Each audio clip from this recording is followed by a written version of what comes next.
বাড়িতে এলাম, ওর একটা এমার্জেন্সি পড়েছে। এমার্জেন্সি বলতে হচ্ছে মানে যেহেতু ওর অ্যাম্বুলেন্স, তো এমার্জেন্সি পড়েছে, একটা এমার্জেন্সি কল এসছে।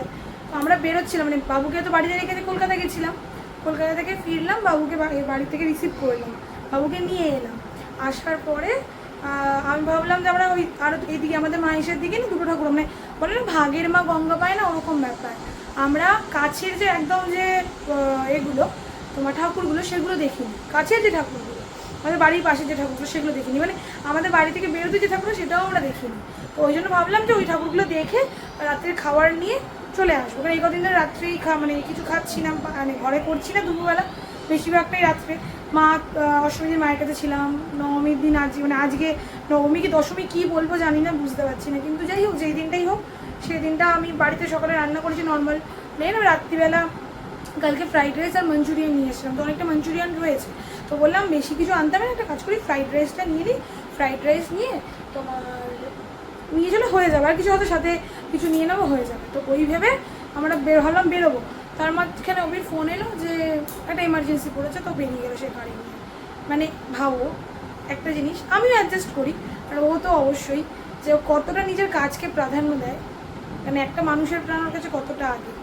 তা আমরা ঠিক আছে তুমি যাও, আমরা বসছি, যদি তাড়াতাড়ি হয়ে যায় তাহলে আবার একবার বেরোবো, সবে এখন ঘড়িতে বেশি না 12টা বাজে, বেরোবো, বেরিয়ে গিয়ে ঠাকুর দেখে চলে আসবো, আর ইনকেস যদি সময় না হয় জামা কাপড় ছেড়ে খেয়ে দিয়ে শুয়ে পড়বো, খাবার তুমি নিয়ে চলে আসবো, না শুয়ে পড়বো, এই করবো।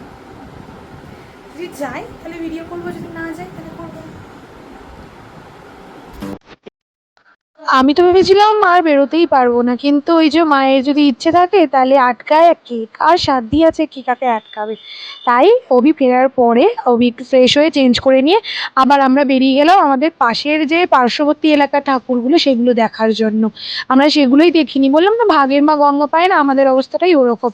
আমরা দূর দূরান্তে ঠাকুর দেখে চলে এলাম, কিন্তু আমরা আমাদের বাড়ির একদম যে কাছের একদম যে নাগালের ঠাকুরগুলো সেগুলোই দেখিনি, সেগুলো দেখতেই আমরা আবার ছুটেছি। এবার এবার ওগুলো দেখবো, দেখে তারপরে বাড়ি যাব।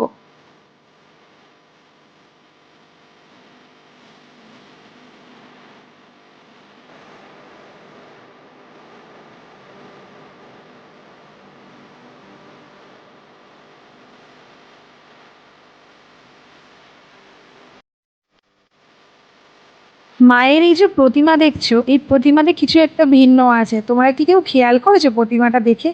প্রতিমাটা যখন দেখবে ভালো করে দেখবে তো, মায়ের প্রতিমাতে কি আলাদা আছে। আমরা সচরাচর মায়ের যে প্রতিমা দেখি সেই প্রতিমাতে কি কি আলাদা থাকে, মায়ের প্রতিমাতে আলাদা যেটা বুঝতে পারবে যে মায়ের প্রতিমাতে কি ভিন্ন আছে অন্যান্য মায়ের প্রতিমা থেকে, সেটা প্লিজ আমাকে একটু কমেন্ট করে জানিও। যারা দেখছো ভিডিওটা তারা একটু কমেন্ট করে জানিয়ে যে কি ভিন্ন আছে মায়ের প্রতিমাতে, কি আলাদা আছে সচরাচর যে প্রতিমা আমরা দেখি তার থেকে কি মায়ের প্রতিমার মধ্যে আলাদা আছে। একটু ভালো করে দেখো তো, মায়ের ছেলে মেয়েদেরকে ভালো করে দেখো, তাহলেই বুঝতে পারবে কি আলাদা আছে।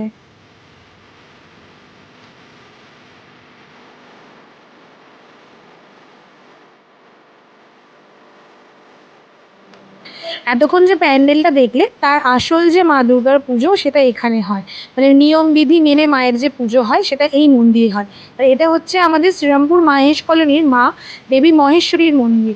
এই মায়েরও খুব মহিমা। আমি একটা কথা মনে করি, যেই মাকেই তুমি মনে প্রাণে ডাকবে সেই মাই তোমাকে তোমার কথা প্রত্যেকটা কথাকে শুনবে, বুঝবে। যেরকম মায়েরা প্রত্যেকটা কথা সন্তানের না বলতেই বুঝে যায়, সেরকমই তুমি যদি মনে প্রাণে কোনো মাকে তুমি ডাকো, সেরকম হয় মা তোমার কথা শুনবি। আর এখানে বসেছিল সোনাঝুরির হাট, সোনাঝুরির যেরকম হাট বসে সেরকম বসেছিল, কিন্তু যেহেতু আমরা অনেক রাত্রি করে গেছিলাম, প্রায় প্রায় অনেক কিছুই উঠে গেছিলো, কিন্তু তাও যেটা দেখতে পেয়েছি সেগুলোই ভালো লাগলো। আর এখানে না প্রচুর দাম বলছিল।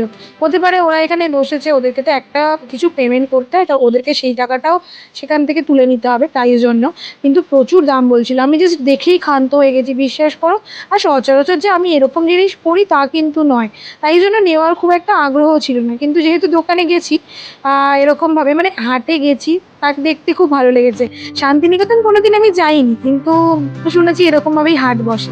যদি কোনোদিন শান্তিনিকেতন যাই তাহলে আমি নিশ্চয়ই ওখান থেকে কিছু একটা কিনবো।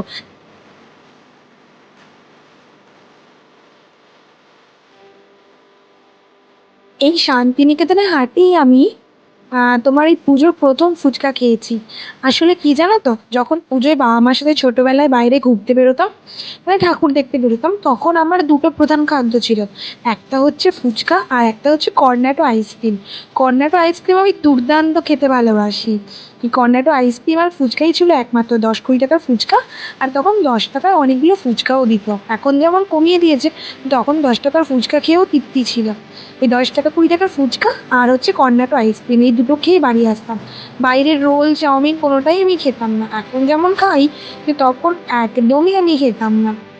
আর এইবারে প্রথম আমি এই আজকের দিনে, মানে রীতিমতো পুজোর শেষ দিনে আমি ফুচকা খেয়েছি। সারা পুজোতে আমি কোথা থেকে ফুচকা খাইনি জানো। তো এখানে ফুচকাটা বানিয়েছিল দুর্দান্ত। যখন আমরা ঢুকেছি না, এটা একদম এন্ট্রির মুখে ফুচকার দোকানটা ছিল, যখন আমরা ঢুকেছি তখনই এত সুন্দর গন্ধটা ছেড়েছে, তখনই আমি বললাম না, আমি এখান থেকে ফুচকা খাবো। তো এখান থেকে আমি ফুচকা খেয়েছিলাম। যেহেতু আমরা দুজনে একসাথে ফুচকা খেয়েছি আর বাবুকেও ধরতে হয়েছে, তাই কোনো ভিডিও আমরা নিতে পারিনি। ওই জন্য ফুচকা খাওয়ার কোনো ভিডিও নেই, কিন্তু দুর্দান্ত ফুচকাটা খেয়েছিলাম আমরা ওখানে।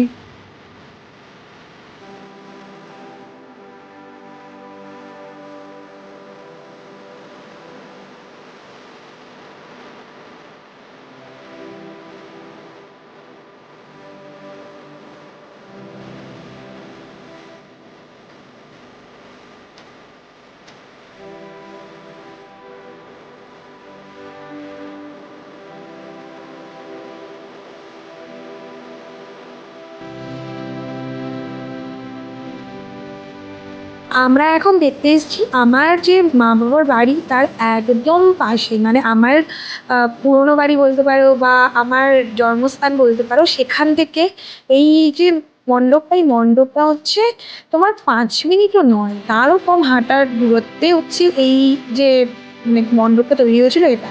আর এখানে তৈরি করেছিল পুতুল নাচের দেশ, মানে এসব পুতুলদেরকে ঘিরে সুন্দর করে তৈরি করেছিল। সেই পুতুলরা নাচছে যেরকম রাজস্থানের নাড়ায়, মানে নাচায় না, সরি, নাড়ায় কি বলছি, নাচায়, সেরকমভাবে তোমার এইটা মণ্ডপটা তৈরি করেছিল। আর আমার ছেলের, তার দাঁতে চলে গেছিলো হচ্ছে, মানে ফেসে গেছিলো মাংস। তাই বাবাকে ক্রমাগত বলছে দাঁতে মাংস, দাঁতের মাংস, তাই বাবা রাস্তার মাঝখানে দাঁড়িয়ে দাঁতের মাংসগুলো বের করে দিচ্ছিল।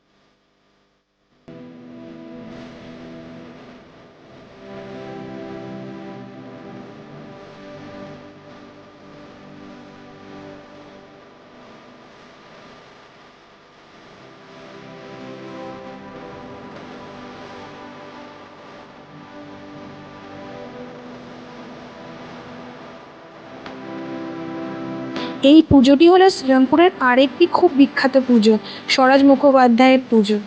এখানে আগে না, ছোটোবেলায় আমি যখন অনেক ছোটো, তখনও বলছি, তখনও এখানে ভ্যানিশ হতো। মানে তোমরা কে কে ভ্যানিশ দেখেছো আমাকে একটু প্লিজ কমেন্টে জানিও।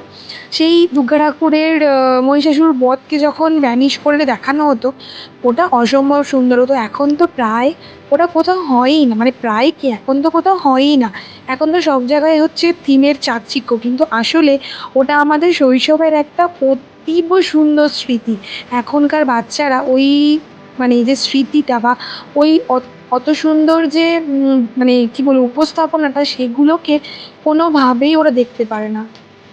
যাই হোক, আচ্ছা এবারে এসছি, দেখো আমাদের বাড়ির মুখে যে পুজোটা, মানে আমরা যেখানে থাকি তার থেকে 10 কদম দূরে যে পুজোটা, সেই পুজোটাই আমরা দেখিনি।